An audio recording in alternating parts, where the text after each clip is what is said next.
Buenas tardes. Les saludo a Mauricio Nane. Yo soy el gerente general de sistemas aplicativos y quiero darles la bienvenida.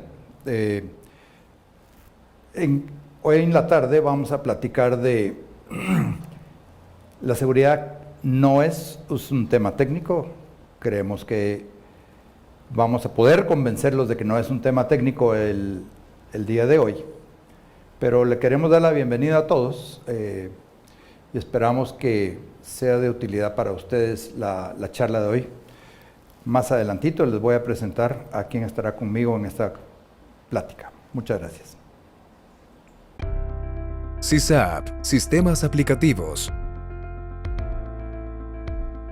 Durante este tiempo, hemos incursionado en muchas áreas de la tecnología de la información, liderando el mercado a través de la innovación, calidad y servicio al cliente, ofreciendo los siguientes servicios. Arquitectura. RIF-DR, Equipo de Respuesta a Incidentes Forenses Data Recovery. Ingeniería y Soporte. PMO. SOC. Consultoría. Outsourcing. Capacitaciones. Y Customer Success. Realizamos operaciones en distintos países como Guatemala, El Salvador, Honduras, Nicaragua, Costa Rica, Panamá y República Dominicana. Además, nuestros clientes están situados en Estados Unidos, México, Centroamérica, Colombia, Ecuador, Perú, Chile, Brasil y otros países. Nuestro SOC en Guatemala se sitúa en el edificio Forum Zona Viva. Además, contamos con un segundo SOC en la ciudad de Panamá. Actualmente SISAP está certificado como CERT por parte de la Universidad de Carnegie Mellon, que a través de su software, Engineering Institute, nos ha dado entrada a su red de CERTs. Nuestro personal cuenta con más de 70 certificaciones de SIEM, Malware Reverse Engineering, Penetration Testing, Forensics, Incident Response, entre otras. SISAP, con más de 150 ingenieros trabajando para sus socios comerciales, con más de 1000 certificaciones, alianzas estratégicas con Nova Coast, IBM, Verizon, contribuidor de Verizon, en donde SISAP contribuye generando reportes e información local recolectada, alimentando el reporte de este año, poniendo en el mapa la región de Centroamérica y el Caribe, que no habían tenido datos significativos anteriormente. También estamos certificados por FIRST, que es una confederación internacional de equipos confiables de respuesta a incidentes informáticos, que manejan cooperativamente incidentes de seguridad informática y promueven programas de prevención de incidentes. SISAP, Sistemas Aplicativos. Bienvenidos de regreso. Muchas gracias. Nos vamos a pasar en inglés porque la conferencia de hoy la vamos a tener con el señor Robert Vesio, que lo vamos a poner en pantalla ahora. Mr. Robert Vesio is, we have been really good friends and we have known each other for many, many years. More than we should be accepting. But Mr. Vesio is Chief Analyst, Analytics Officer and inventor of X Analytics. And prior to that, he was in Verizon and in CyberTrust for many, many years, where he has gained a lot of experience and knowledge about security, about risk, and about how to keep business working in security area. So, Bob, thank you very much for your time. Welcome to again this year. And tell us a little about X Analytics and what do you do in X Analytics? Well, first of all, Mauricio, thank you again for having me this year. I really appreciate the opportunity. X Analytics, in the most simple terms, is that we're taking normal cybersecurity metrics and we're translating those metrics into financial outputs. And the reason that they're in financial outputs is to help executives as well as corporate directors, board members, better understand the cyber risk challenge that they have.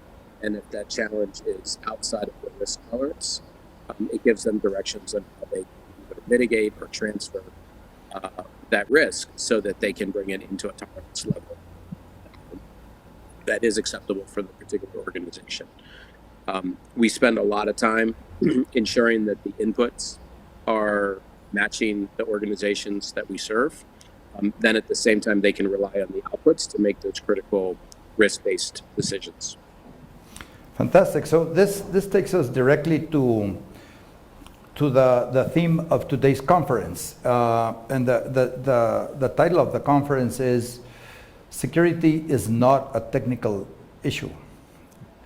So why don't we change the slide, please? Cybersecurity is a business issue, not a technical issue, a technical problem. And one of the things that we see all the time, and I am sure that most of our audience lives this as well, is that there is little knowledge and about the risks, and thus little budget to be able to manage the risks appropriately. So can you tell us a little bit more about what you have been seeing in all these years in working with boards? Yeah, it's a great question, Mauricio. I think to start at the high level, it's important to state that every executive, every corporate director, board member, they are in the business of accepting risk. Every decision that they make, marketing decisions, real estate decisions, investment decisions, everything comes down to their ability to accept risk, and hopefully as they accept that risk, they have the ability to meet the needs of their shareholders or other constituents. With that being said, it's not about risk elimination, which is opposite of what we have been trained in and how we, from a culture perspective, operate within cybersecurity. In cybersecurity, we're very risk adverse. In cybersecurity, we always want to try to mitigate risk down to the lowest possible value, even though we know in reality that's not possible. But for the corporate directors and for the executives, they are willing to take on and accept some of that risk. Of course, there are risks that are intolerable. There are risks that could be devastating or catastrophic to a business. But they're not going to see that if they're looking at things like mean time to repair or the number of high severity vulnerabilities or our threat condition is 8 out of 10. It doesn't mean anything to them. So I think ultimately what I'm hearing and what we're solving for is that these board members want to be able to understand cyber risk in a financial context. And when they understand it in a financial context, they can make real business decisions. But in addition to that, they can also take it when it's in a financial context, and they can compare it to other risk in their business, liability risk, real estate risk, sales risk. And that really gives them the ability to look at cyber like all other risks inside their business, which today, for the most part, they're seeing cyber as a very different risk, and it's a risk that they don't understand. And because they don't understand it, they really don't know how to allocate budget toward it or make really good decisions about it. And ultimately, that's the problem that needs to be solved by all of us. Right. We will change the slide because next slide we'll talk about a little about risk and the acceptance of risk. Cambiamos? Mm-hmm. So now I need my glasses because I cannot read what we have there. So one of the big questions that board members and high upper management must be able to answer is, do you know your risk, your cyber risk? And many organizations are not calculating risk or are not even evaluating risk. Is this something you see very often in bigger companies around the world? It is, and size really doesn't matter, right? You would think that the really big Fortune 500, Fortune 1000 companies would be the ones that have the most mature solutions, but that's not always the case. Clearly some do have a more mature cybersecurity practice that does indicate cyber in a language that's understood by the executives, but in many, many cases, what we see is where the chief information security officer wants to tell a story to the board. Of course, a story can be compelling, but a story isn't really a set of metrics or reliable, objective details that can help them make a decision. We also see that in the portion of telling a story, they'll rely on things like a maturity score. You know, we're a 3.5 on the NIST Tier 4 structure, or we're an implementation group from the CIS top 18 controls, or we have a maturity that's a 4.3 on a 5-point maturity scale. And even though that's interesting from a policy and procedure perspective, again, the executives really don't know what that means. If we're secure, or if we have a maturity of some high number on that scale, whatever that scale happens to be, then does that indicate that we're not going to have a cyber risk problem? Does that mean that we don't have to spend more money on our cybersecurity budget because we've already spent enough and we can just pause and use those finite resources in other places? That number is confusing.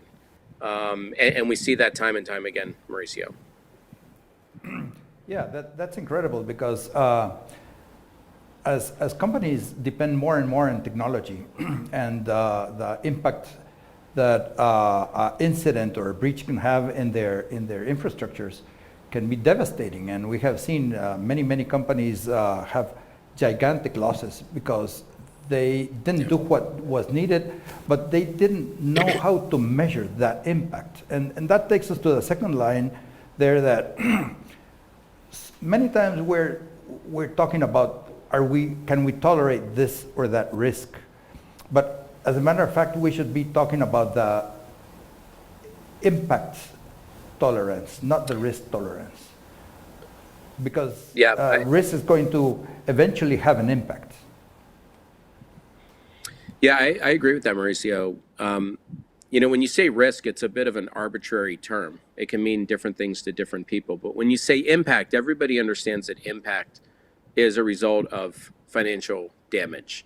If you talk about the impacts of a hurricane, people think about property damage or human casualty as a result. But all of that has a monetary component that allows people to better understand it. When it comes to cyber, the same is true, right? So if we talked about the impacts of data breaches, if we talked about the impact of ransomware or misappropriation of intellectual property or business interruption, and if we put a dollar around that value, then now all of a sudden it has a meaning. It has a meaning that could be understood by the executives and the corporate directors, and then it gives them the ability to understand, whether that impact is something that they can tolerate or not tolerate. And we see this so many times in the news, right, where there's a relatively insignificant event, but then when we look at the impact of that event, it's not as insignificant as people believe that it would be. It's estimated that Facebook last week, they had an outage. Everybody knows about it around the world. It's estimated that outage for Facebook cost them about $100 million. That's a lot of money in a single day, in a single window of time that they were out, to be able to report back to the shareholders that they lost $100 million. There's people that want answers to that question. And so you're right, it gets to impact. It always gets to impact. And because of that, we need to start with impact compared to the other languages that we use in cyber. Yeah, and once you can express the impact in dollars, it is very clear that it is a business decision. And business decisions must be made by business leaders, not necessarily by technological leaders. So this is the whole thing that we need to take to the upper management and board is, are we giving them the information they need to make these decisions or not? Because the decisions will have to be, as we will see a little later on, part of the strategy. The problem is that many times the strategy does not include the cyber risk or the impact tolerance of the company. Many times the company says, yeah, we want to do digital transformation, and we want to do this, we want to do that, but this other metrics or this other measurements are not in that decision. And then it becomes a surprise. Right, right. Yeah, there was there was a world for a while, Mauricio, where the CISOs didn't want to represent cyber in financial detail for a couple of reasons. They were afraid that if they did that, and if the number wasn't big enough, then they would lose their budgets. By the way, that number is always going to be bigger than people realize. So I don't think there's any risk that people are going to lose their budgets. The other part is that if they know about it, then there's a liability. So some of the CISOs around the world have taken the choice of ignorance. It's better that I don't know that number, because if I'm in a publicly traded company and if I know that number, then that is a material risk that I need to report. And once I start reporting it once, I have to continue to report it. And the SEC is no longer accepting that ignorance is an answer. Under the new cybersecurity guidelines from the SEC for publicly traded companies, like in the New York Stock Exchange, there is an expectation that if you have some sort of material cyber-related incident, that you have to know the impact and you have to report the impact to the board. But then further than that, you have to report the impact out to the shareholders. You have to be proactive in your communication. And you've seen this. If you look at the quarterly earning reports from Equifax or some of the other companies that have major cybersecurity incidents, they are reporting those impacts, total damages, including their insurance benefits, in those quarterly earning reports. And it's something that they're following by adhering to those SEC guidelines. And I think we're going to see more and more of that, Mauricio, which is good, because all of this is going to help organizations better understand the reality of these events so that they can make better decisions than what they've historically have made. Right. So this brings us back again that the chief information officers and the chief security officers should be producing information to the upper management and board about the impact size expressed in monetary value, and help them decide, but not take the decisions out of the board's hands, because really these are business decisions. These are not technical decisions. The technical decision may be how do I mitigate, or what's the price of mitigation, but the total value of the risk and the impact should be moved to the upper management. But the problem is that they haven't been able, because many organizations don't have the processes or the methodologies to be able to calculate that risk, and that's where X Analytics comes in. Now, next thing is, let's say that the board or the upper management says, no, this impact I cannot tolerate. These are the things that they should be doing. Why don't you elaborate a little bit on the things that they should be doing?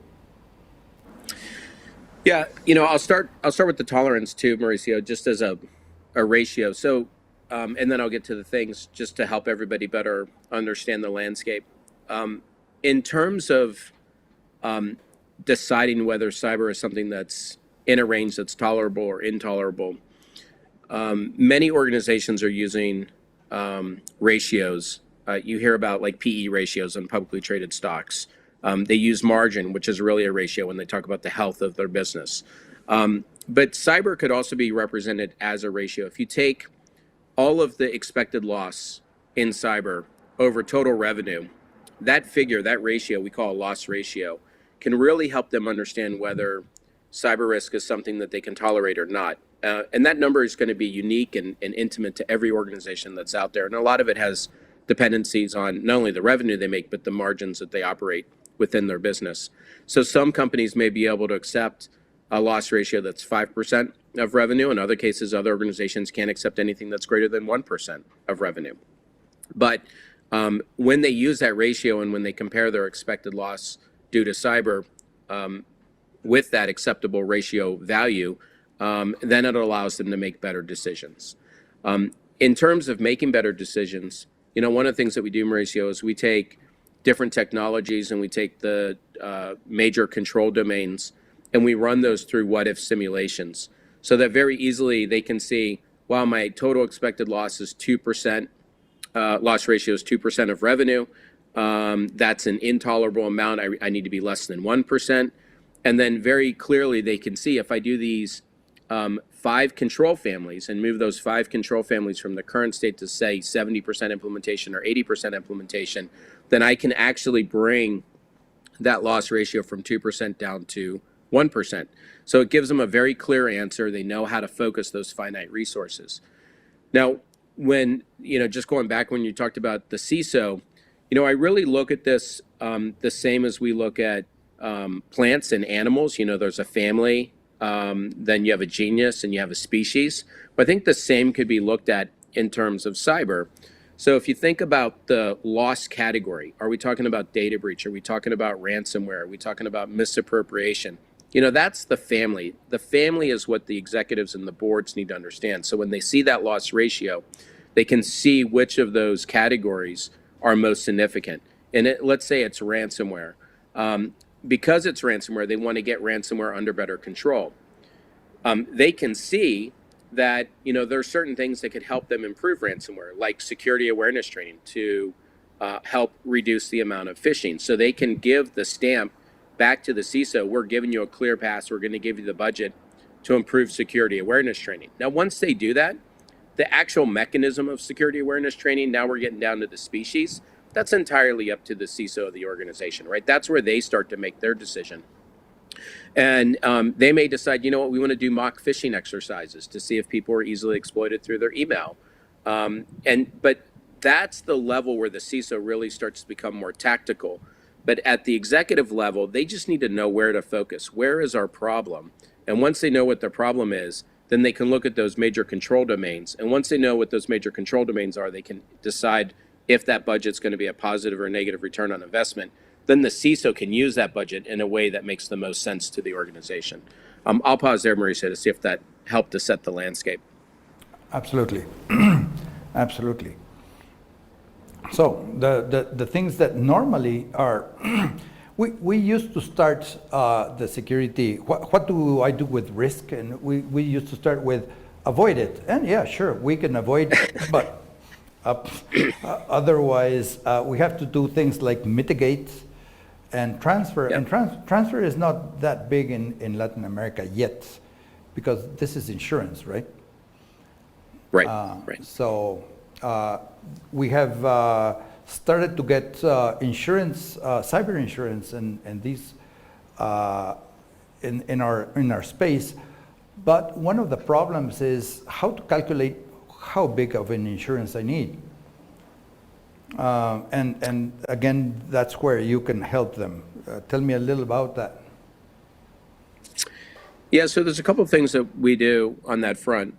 One, if they already have insurance, we can take the details of their insurance policy, limit, sublimits, deductibles or retentions, waiting periods on business interruption, right? All of those little profile components. And we can help them stress test their insurance policy, which allows them to understand where their policy would engage and where their policy does not engage.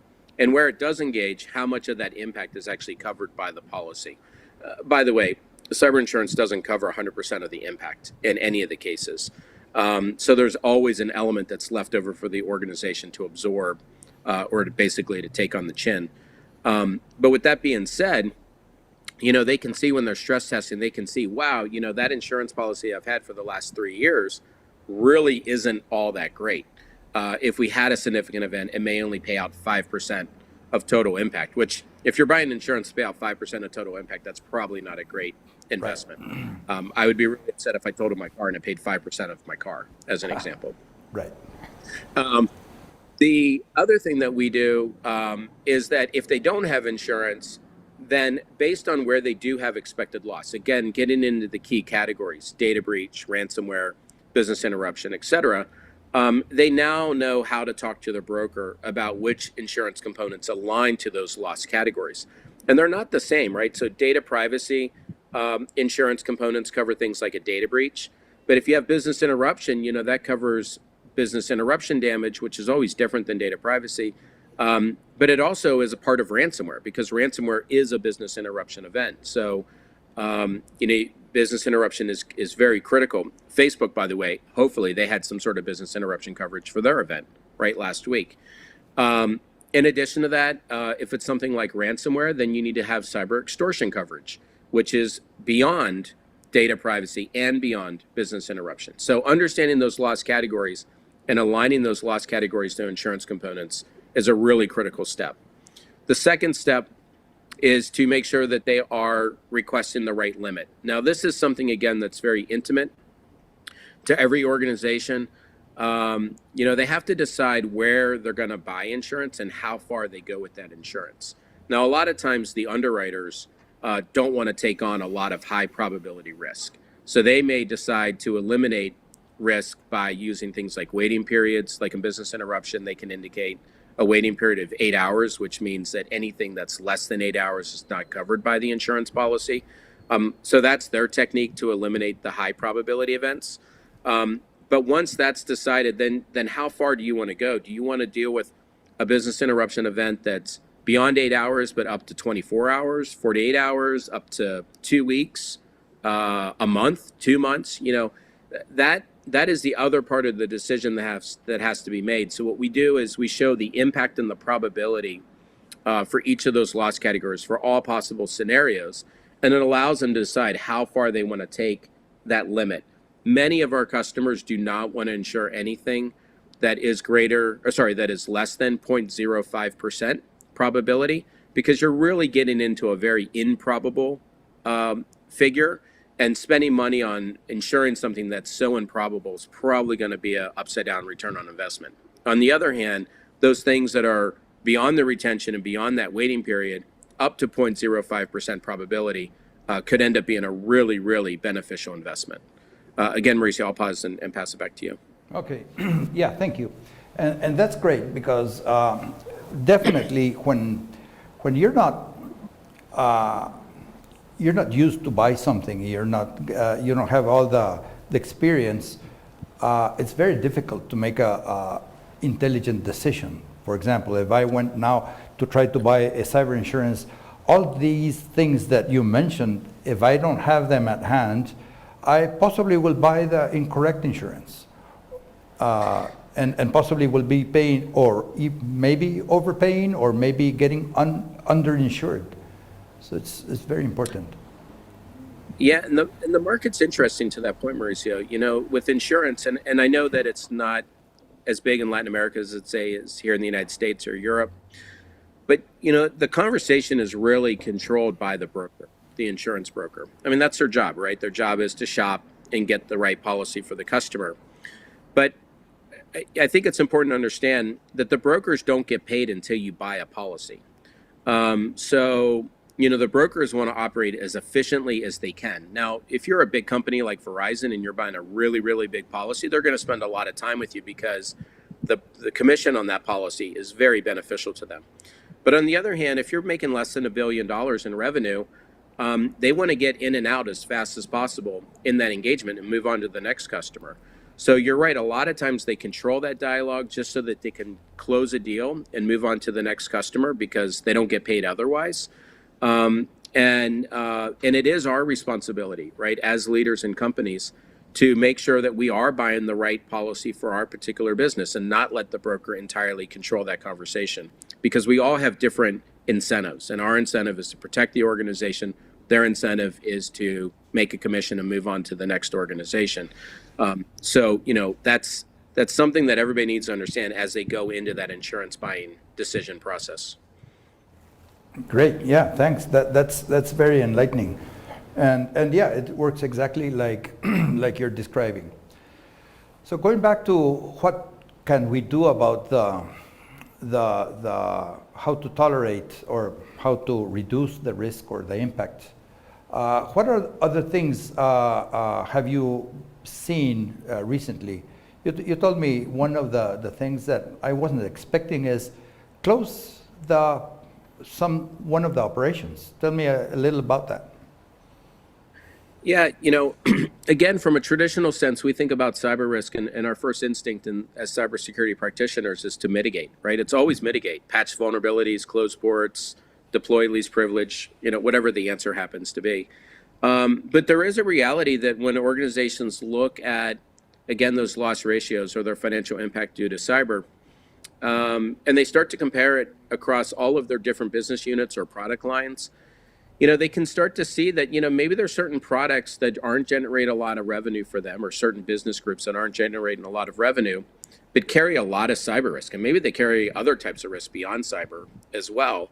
And, business leaders will decide, let's just purge that business. It's not really significant to our bottom line. In fact, it's more risky to keep it on the balance sheet than get rid of it. So they either sell it off or close it down. But that is a very tactical decision that is made by executives, is to purge things that are very risky to their organization, especially things that don't have a revenue growth potential behind them. And this, again, is a very, very business decision. This is not a decision that the CISO can make. Let's close this business unit, Right, because it's too risky. right. He's going to get fired really fast. And the last one is very interesting as well, the margin protection. Tell me a little bit about that. Yeah, so, cyber IT, right? All of IT and cyber is a cost to the business. And by being a cost, we do affect margins in the business. It's important to understand that. Cyber is not by default a revenue generation component of the business. Now, with that being said, there's only so far that you can go with budget. And budget requires that you make investments in either people or technology or process or procedures. But there's other choices that the business leaders do have. Like, they can actually modify the price of the goods that they're selling.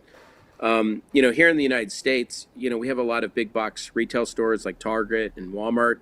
And, if you really look at their business models, they account for the fact that they have theft in their stores. All of their stores have theft, shoplifting. And the way that they deal with that, of course, is with cameras and mechanisms at the door that can catch people stealing really high cost items. But for a lot of those low cost items, all they do is increase everything in the store by a few pennies. Nobody really noticed it from the business side, from the shopping side. But that increase in those prices is enough to offset what's actually being stolen out of their stores. That same practice is also used in cyber. There are organizations, either pre or post cyber incident, that are modifying their prices to account for their loss, so that by the time they get to the next quarter or the next couple quarters, they're reporting a very healthy margin back to their shareholders. Right. So if my loss ratio is 1%, and if I can modify my margin by 1%, I should be good. Right. And if you have a lot of goods and a lot of products, there's a lot of ways to account for that adjustment. The other side of it too is that they could cut costs in other areas, but we always want to think about growth and opportunity, because you can't shrink to greatness. So if you can actually increase your revenue by modifying, cutting cost in other areas of the business. Right. Again, this is going to vary from every business to the next. Okay, so we'll change the slide now and go to another area which many times has been neglected. The interconnectedness of our businesses.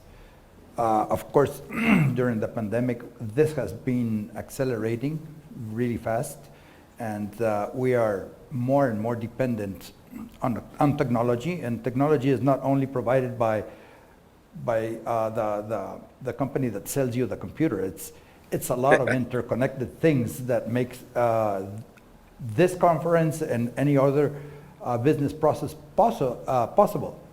So tell us a little about your experience with interconnectedness and the things that are in the presentation now. Yeah. So, we're in a very interconnected world now. Not only are we interconnected across the different assets in our organization, Internet of Things is really the massive big introduction over the last 5-10 years. But we're also interconnected to our suppliers, right? People that make up our organizations make up our supply chain ecosystem. We're connected from all the people that are working remotely and bring your own device concepts that exist in many, many companies. So that interconnection is just something that's going to continue to grow. I don't think we're going to see a reverse on it anytime in the near future. Now, with that being said, there are ways that we can contend and deal with it. Specifically to the supply chain, of course, everybody talked about SolarWinds, the Russian-based attack, and SolarWinds being all over companies and all over governments around the world. But this was an area that was really being misunderstood. They would look at some sort of cyber ratings score for the vendor, and they might see SolarWinds as an A or an A minus, or it has some score that looks like a credit score that's really, really good. But it's not taken in the context, the purpose of why SolarWinds is even connected to their business. And if they are connected to their business, especially through a direct connection, could SolarWinds be used as a vector to gain access to the crown jewels that make up the business? Could they be used as a vector to cause a business interruption, to cause a misappropriation of intellectual property, to cause a data breach, or some other type of cyber-related event? And that wasn't really understood or foreseen in any of the other, rating solutions that are out there in the market that many, many people were depending on in this interconnected world that we live in. Now, there are ways to assess your vendors. And by assessing your vendors, you want to start with the relationship that you have with that vendor. Is that vendor impacting revenue in any capacity? Is that vendor holding data for you? And if so, how much data and what's the type of data?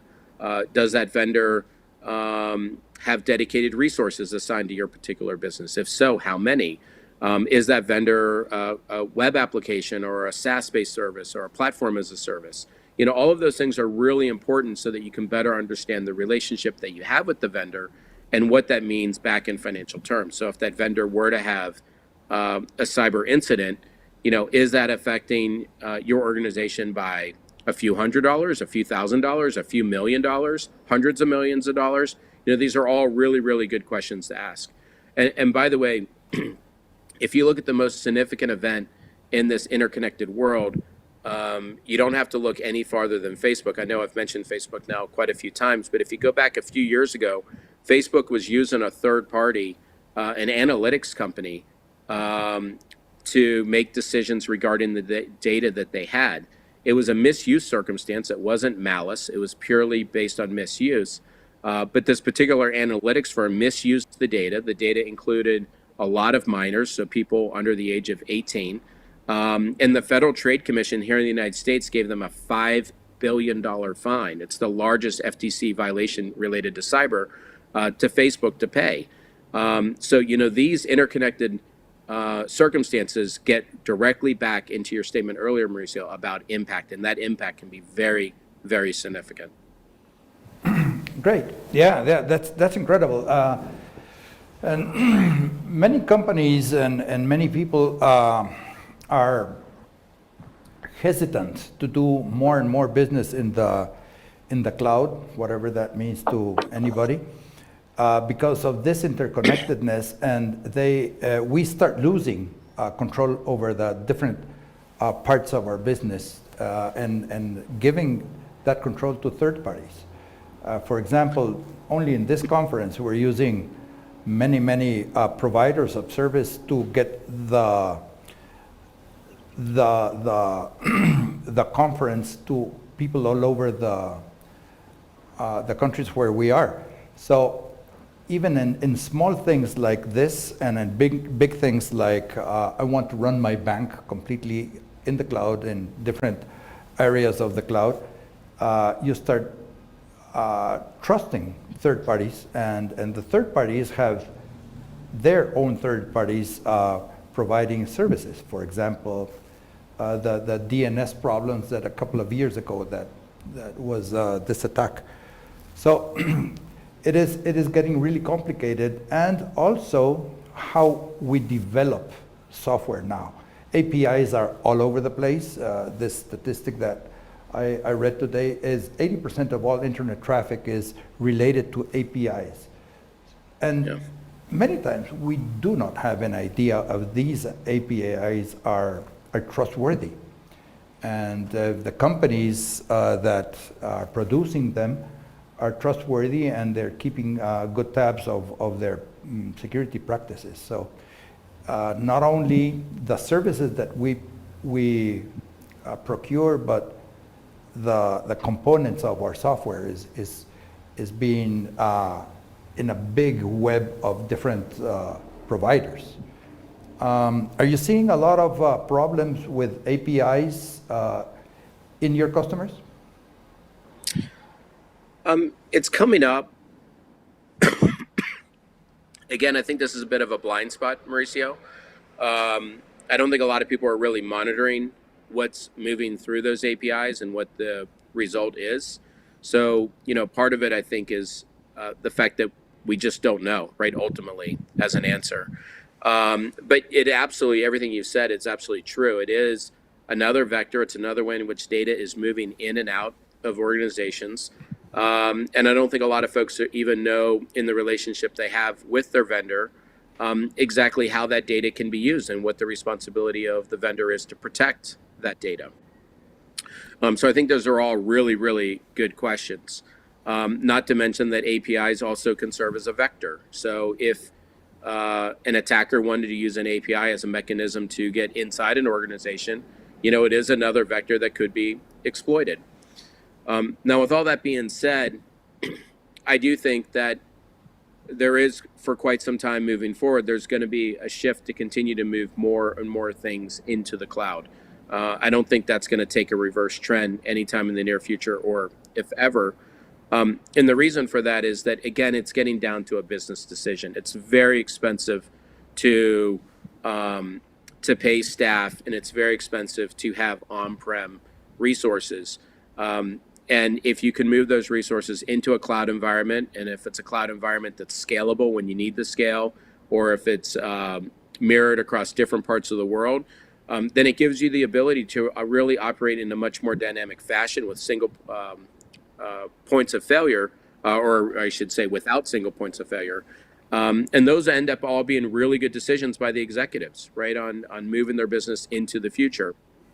So I think what's really important is if you are moving stuff into the cloud, and if you are dependent on vendors where there's APIs, really better understanding what that means to your business, and as much as possible, put that in some sort of financial context. And once you know what it means to your business, then it gives you the ability to negotiate on those contract renewals, or if it's a new contract, on a new contract, where you can make sure that you have the right liability clauses, indemnification clauses, warranty clauses, so that you are protected if a bad event were to take place. But you need to know what you're starting with to even have the right negotiation. Yeah, right. That is correct. And many times we're not getting all that context to be able to sit down with our provider of services or goods and have that conversation. We will keep on moving because otherwise we'll get stuck here until midnight. So cambiamos. Okay, so why are we doing all this? And basically all this conversation has been about it is good for the business. And as such, if it's good for the business to take start measuring risk, expressing it in monetary values, it should be part of the strategy. And one of the things that I see very, very seldom is that the CISO is not invited to the strategy table. Yeah. Are you seeing this in larger companies as well? It depends on the company, but it is a pattern that's repeated where they bring the CISO in for very specific conversations, but in a lot of the strategy conversations that include the other executives, a lot of times the CISO is not included. What is interesting is that the chief risk officer is included. So I think it's really important that the CISOs build an alignment and collaborate with the chief risk officers. I also think that if the CISOs are really to talk more in a business language, that they would be invited to those meetings. One thing that's important to note too is that, those meetings, there's only so much room for negativity. And unfortunately in cyber, we sort of have a pessimistic view of the world. And when you go to those meetings, you have to sort of control that negativity. And if you can show forward facts or objective details, but then immediately you have answers to those particular problems or how those problems could be addressed, then you're really changing the dialogue. And I think that's mostly why they're not invited, Mauricio, is that there's only so much negativity that they want to have in those meetings. And unfortunately, the CISO by default tends to be more on the negative than optimistic side of the conversation. Yeah, we have been accused to be the no department or the business inhibition department. Yeah. And yeah, we must learn how to speak the language of the board, which is mostly business and money, and to be proactive and bring solutions instead of bringing problems to the table. Absolutely. Mauricio, something I'll never forget when I spent my time at Verizon. As a Verizon, I was a global director. And as a global director, Verizon made all of us that were directors and above, so directors, VPs, senior VPs, we had to take shareholder value training. It was mandatory. It was on an annual basis. But it really got all the directors to think about every decision that they make, whether it's CapEx or OpEx spending, on how that impacts shareholder value. And if you are making a decision to make an investment, how fast can that turn into shareholder value? There's a fuse on that investment. And I think that if CISOs, whether it's a small company or a big company, but if we go into conversations about shareholder value and margin, immediately, just in that mindset, we've already changed our internal dialogue, which is going to help us with our external dialogue. Great idea, yeah. And we should be giving business training to the CISOs, because normally the CISO is a security analyst that is bright and very active and grows into the CISO part, but we're not giving him the right tools to be able to think as a business component, but as a risk reducer. That's right. Yeah. Yeah, and definitely if cyber risk is not part of the strategy or in the strategy conversation, the budget is going to be very, very difficult to obtain. And I am sure that you have been in many, many board meetings where you have to be trying to convince a board that is not aware of the risks of getting the budget. And possibly about 95% of all the people that are with us in this conference have had the same problem, if ever they are getting to the board, because many times they're getting pushed back before getting to the board. Yeah. Mauricio, we've been doing this since 2016, X Analytics. And the most often response that we get when we represent our data to the board for the first time is, wow, I've been needing this information for years. Finally, I have it. We hear that so often. But what's interesting is, even though we might be told we only have 10 minutes with the board or 30 minutes, once we start to get into our data, that 10 minutes becomes 40 minutes or an hour. The conversations always continue because we're talking about something that's exciting to them. And when it's exciting to them, they really want to better understand it. They're going to ask a lot of really good questions. And then, of course, after they ask those questions, they're going to lean over to the CISO and ask the CISO, well, what do we do about it now? And that empowers the CISO now to also give really good feedback on how they can address the problems that they need to address. So we tend to find that, it's always received with optimism when we show the numbers. Even if they're really big numbers, they're never frowned upon.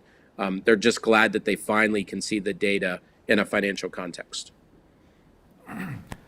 That is good, really good news, because as I was commenting, that is the main reason that companies are not getting through to their risk reduction strategies is lack of budget.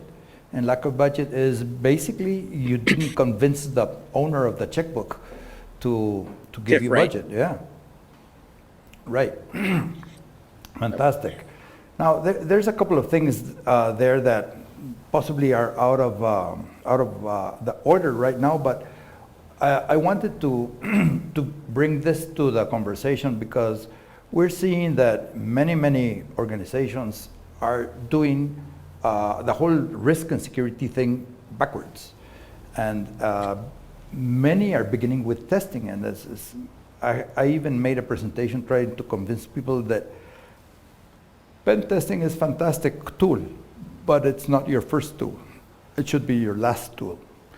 And so let's see if we are secure by doing a pen test, which automatically I can tell you, let's save you the money. If you have that question in your mind, you're not secure. Let's start with people and processes, and then go to the technology. Don't buy technology until you have the people and processes ready, because otherwise this technology will be useless, completely useless. Many of the things that the technology is capable of doing, it will not be doing. And then things happen. And so tell me a little bit about your experience with this. Yeah, I think it's misunderstood rigor, right? Which is really what you're talking about, Mauricio. You know, it's interesting, you can buy technology or you can have somebody really good on your staff that knows how to deploy a piece of technology. But for that technology to hold firm and do the job that it's intended to do will wane over time because people don't keep up with it. So with the right training and the right procedures and processes that exist, you're improving the rigor of the controls and the technologies that exist within your business. And rigor is something that does take time, right? It takes time to document every aspect of what you've deployed or what you're going to deploy. It takes time to do the training around the process or procedure to make sure that people follow it. It takes time to validate that people are doing what they're supposed to be doing, right? So that there's a manager or a director or somebody that's a senior that's looking every now and again, that's doing internal auditing to see if those processes and procedures are implemented in the right way. But, you know, with all of those things, it's improving the rigor of the technology. It's improving the rigor of those control implementations, which really becomes the ultimate benefit. And you're absolutely right. If you started with testing, you know, then you're going to say, wow, I got a bunch of problems. Now where do I focus and do those problems? But then once you patch those problems, you've ignored other problems or other areas. And then the next time you test, you realize you got a bunch of problems again. So it feels like you're on a hamster wheel and you're not getting anywhere. And the only way to really change that reality is through that better documentation, through that better training, and through the validation of the job that your staff is doing on a regular day in, day out basis. Right, yeah, so definitely, and one of the things that amazes me is the amount of resources spent in technology and keeping the technology up to date, and the very small amount that is invested in people, and get the people up to speed to where the technology needs it to be, to have all these intelligent conversations and decisions made. And it's it's sad to see that the companies, let's say, are investing, I don't know, maybe 90% in technology, and in processing people less than 10% of their budget. So Right. it's like it should be a little bit more balanced. I don't expect you to spend millions and millions in training people. Well, of course, it depends on the size of the operation, but it has to be more so that they can really be defenders. Because one of the things that we see many times is that the attackers the attackers are very, very well practiced. They practice all day long attacking.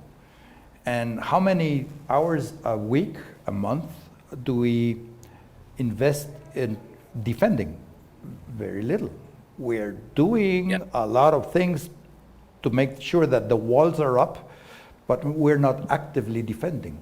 So when we are getting attacked, many times we don't have the skill sets because we haven't practiced. And without practice, guess who is going to win?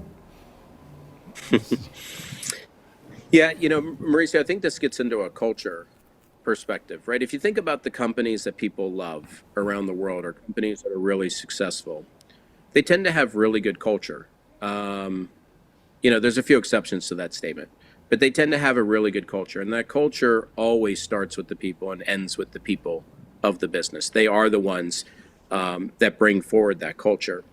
And, that's if you look at something as simple as like making of coffee and delivering coffee to customers, Starbucks does have a culture, and that culture is trained to every employee that works there. And they do have procedures extremely well documented. So if you buy a grande mocha in Guatemala, it's no different than the grande mocha that you buy in San Jose or in California or any other part of the world. And it's really important that with cyber, we learn from those other areas in business that are successful. And it's always going to come down to the people and establishing the right culture, and then ultimately ensuring that that culture is intact through better documented processes. One other thing on technology, Mauricio, that we see so many times is technology as a response to like a failed audit point, or it's the new shiny object, so the CISO decides that they need to have it in their particular business. But when we look at those technologies, even though they might be installed in the organization, the defense or protective features of those technologies in many cases are turned off or improperly configured.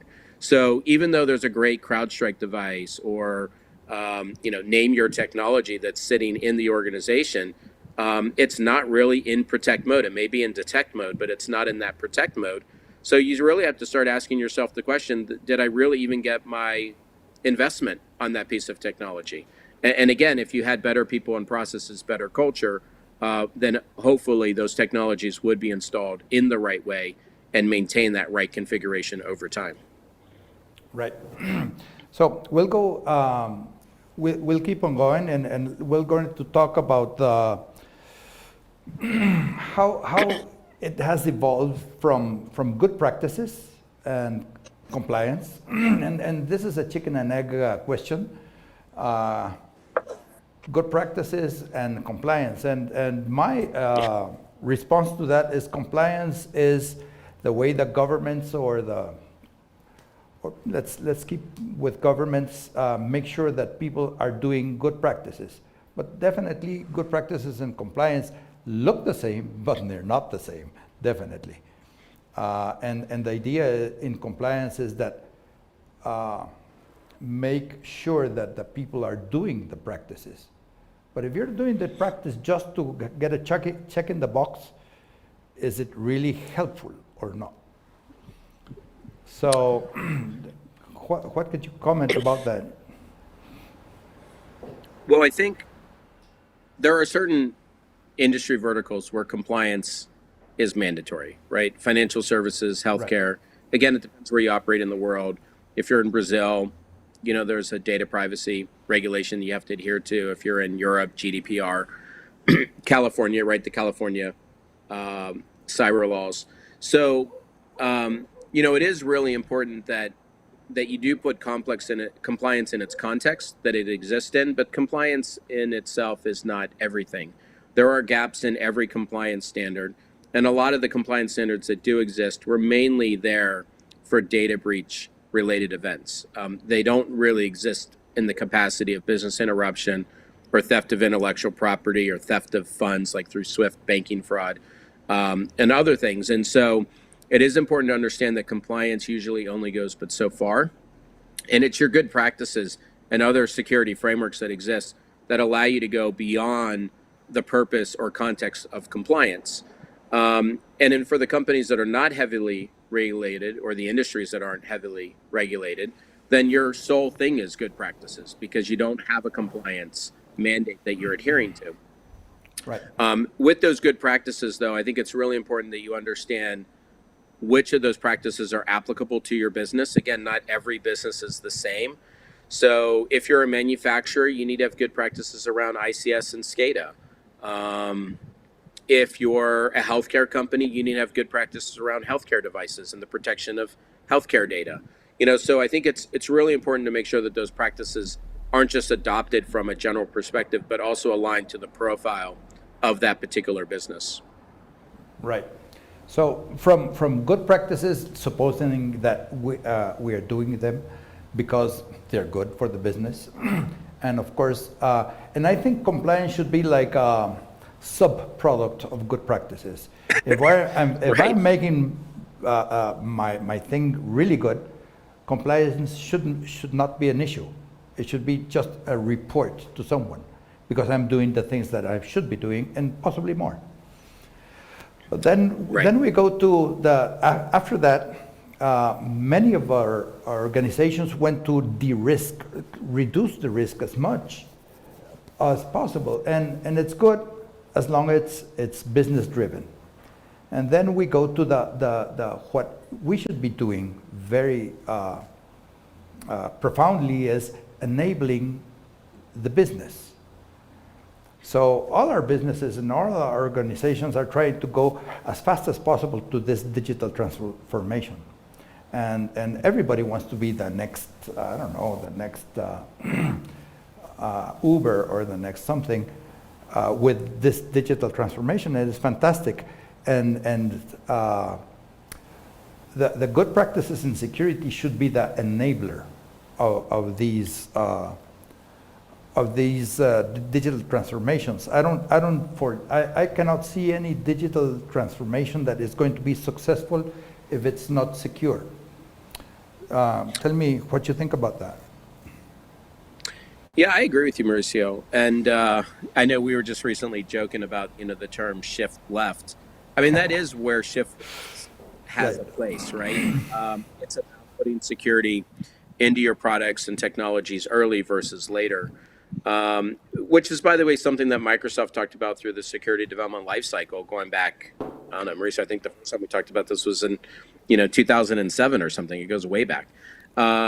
So, there is this reality that if you think about security up front on the transformation that's going to take place, and if you can run what-if simulations to see, if we were to deploy this technology, what does our inherent risk look like? So without any controls in place, without security features enabled in that product or technology or whatever it happens to be, what is our world going to look like? And if you saw, oh my goodness, our loss ratio goes from 1.2% to 7% as we make this digital transformation. Well, we need to be proactive and start putting in security features so that by the time we do deploy it into production, we can keep that loss ratio intact or have it just move slightly so that it's still within the threshold of tolerance based on our particular business. But shift left concepts are all about that security development lifecycle. But the thing I really want to stress is having that ability to run those what if simulations. So if you can look at some form of digital transformation and understand what it means to your business proactively, it gives you the ability to address it in the forefront as compared to after a cyber incident has taken place. And of course, the cost at that point is going to be much, much larger than if you dealt with it from the opening part of the transformation project.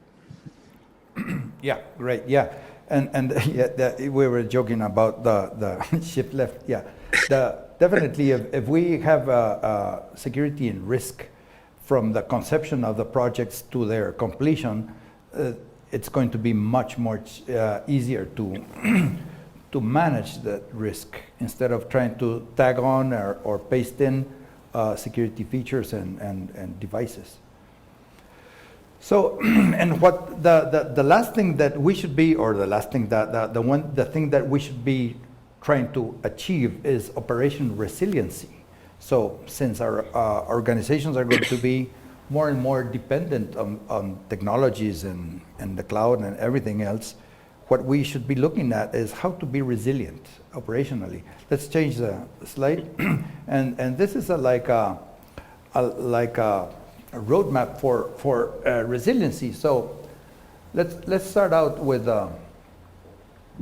define, and this is again going back to the business.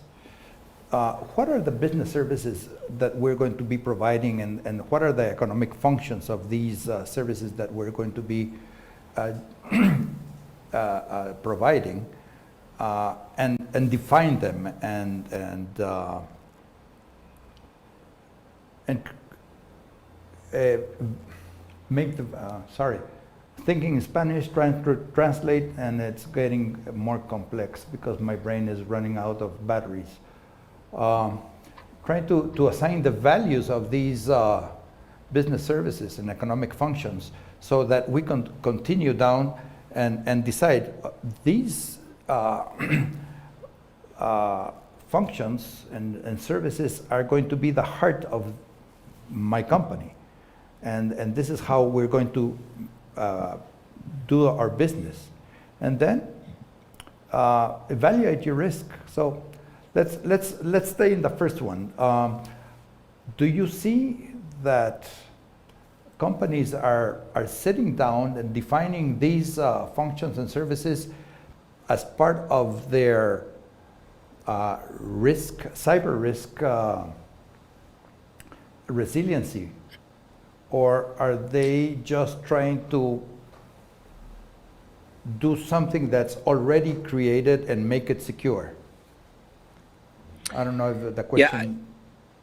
It makes sense. And, okay. And so based on my experience, Mauricio, I feel like what the cyber organization is doing is disjointed from a cataloging or from a categorization perspective. And what I mean by that is, they're thinking about the business as, here's all the Microsoft systems, here's all the Apple MacBook Pros, here's all the ICS SCADA equipment that we have that's from Honeywell. That's how they think about breaking out the business.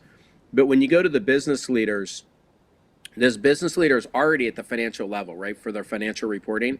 They already have the business broken out based on the business services that they have or the business units, right? Whatever, every company is broken up in a slightly different way, but there's a definition of what generates revenue in the business, and all the financial reporting is based on those sub-business units. What the security team really needs to do is align their evaluation of risk to each one of those business units that's already being reported at the upper aspects of the organization. So if the organization had 5 different business units, then they probably want to look at risk distinctly for each of those 5 different business units, cyber risk distinctly for each of those 5 different business units. And the main reason for that is that the risk is going to look very different. You might have one business unit that has lots of records. You could have another business unit that has almost no records. You could have a business unit that does a lot of financial transactions, and that business unit has a risk of ADH or SWIFT banking fraud. You could have another business unit that has a lot of intellectual property and patent filings. So if there was some sort of cyber espionage event inside that business unit, it could be really detrimental to the business.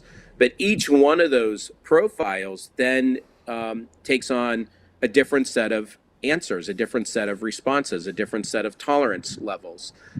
So it is important to align to the way that the organization reports financially out to its shareholders or other constituents. And through there, everything else that you have on this list starts to fall into place.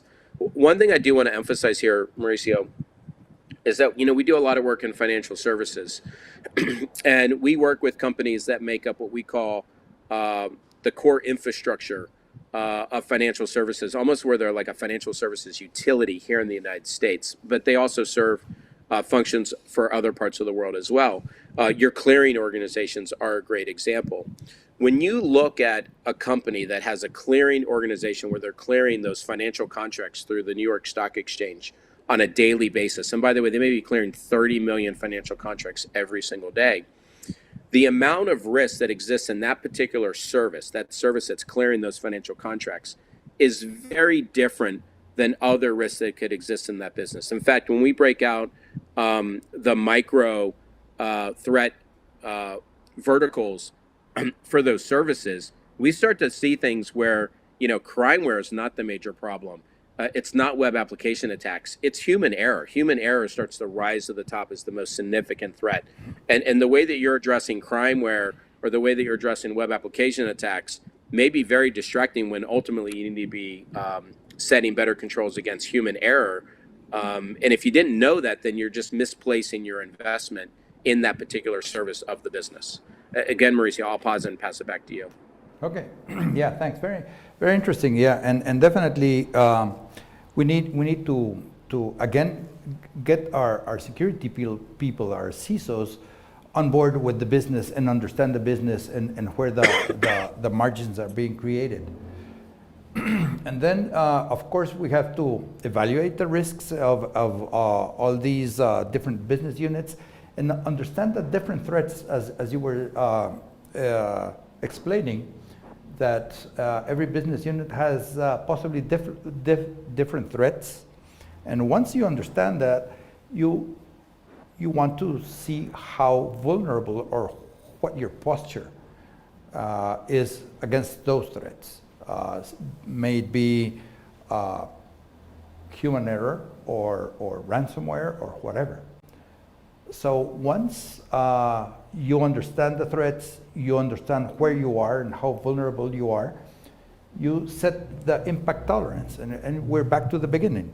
This is my tolerance. That's right. And once we have where we are and how tolerant I will be against those impacts and how dependent I am with other providers of services and products, and I can start to analyze the different scenarios of how to deal with the different threats and what would happen. And you told the what if scenarios, and this is where we start playing. What if I get impacted this way, and the impact is way above my tolerance? What are the things I could do to reduce that impact? And finally, plan and communicate, and of course construct whatever is necessary to construct and operate. So yeah, go ahead. Yeah, Mauricio, just one thing to comment on that is that, we do see there's going to be volatility in threat values if you track it over months or quarters. Just threat patterns change, right? Ransomware wasn't a thing 5-6 years ago. It's been a thing of topic for the last 2 years. So it's important to understand that volatility. But, one ways of really looking at maturity of a business is when you see that volatility and threat, if the organization's expected loss is also moving rapidly up and down based on that threat volatility, that's a really good indication that they don't have that right culture and process and procedures, right? Going back to some of the stuff we talked about earlier today. But for the companies that are more mature and have that really good culture and those processes and procedures, as that threat is bouncing up and down, if you look at their expected loss value, yeah, it's moving a little bit, but it's not moving anywhere near the degree that threat is moving. And that's really the aim of the CISO, is to try to control that trend line so that it's moving slightly up and down, or ultimately, hopefully, moving down over enough quarters. But it's not something that's moving dramatically, because threats are always going to move dramatically. And if expected loss is moving dramatically like that for your business, you're always behind the 8 ball, and it's really, really hard to ever keep up at that point. Right. Yeah, definitely. And this is a big lesson that we must all learn as fast as possible, is that we must try to mature our processes and procedures and the people that are going to create and run these processes to think that cybersecurity is a business, and they should be seeing it as a business issue, and we have to train them in business things. I remember a long time ago that some customer told me, I won't be here to receive you because I'll be in training. And I thought, well, it's going to be technical training. No, this is business training. But you are in the technical side. Yes, but this is business training, because I must understand the business in order to make coherent and intelligent decisions in the technical part. And this becomes so true in cybersecurity or in cyber risk. And many times I think that we should be investing lots of more time and efforts in training our cyber defenders in the business. So we have been through a lot of content today, And I don't know, do we have any questions? Because I am sure that we are over the time. Yes, we are over the time.